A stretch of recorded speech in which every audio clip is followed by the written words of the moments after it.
आपके पास Realme 13 series का कोई भी फ़ोन है तो यहाँ पे आप स्क्रीनशॉट का साउंड कैसे टर्न ऑफ कर सकते हैं। तो देख सकते हैं यहाँ पे स्क्रीनशॉट लेते हैं तो जो साउंड आ रहा है क्लिक करके, इसको कैसे ऑफ़ करना है। तो इसके लिए आप सेटिंग पे जाएंगे, इस टाइप से ऑप्शन आएगा, स्क्रॉल कर लेंगे, साउंड एंड वाइब्रेशन के ऑप्शन पे क्लिक कर लेंगे। इसके बाद स्क्रॉल कर लेंगे, यहाँ पे मोर साउंड के ऑप्शन पे जाना है आपको और स्क्रीनशॉट साउंड बंद कर देंगे।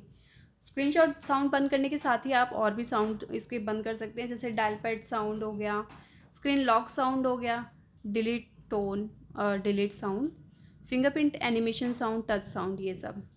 तो ये हमने डिलीट वाला स्क्रीनशॉट का साउंड बंद कर दिया। अब यहाँ पे स्क्रीनशॉट ले रहे हैं तो देख सकते हैं कोई भी साउंड नहीं आ रहा है। ठीक है, ऐसे करके आप टर्न ऑफ कर लीजिएगा। इसी टाइप के इंटरेस्टिंग वीडियोस के लिए आई बटन पे क्लिक कर लेंगे। वीडियो पसंद आए लाइक शेयर सब्सक्राइब ज़रूर कीजिए। मिलते हैं नेक्स्ट वीडियो में, तब तक के लिए नमस्कार।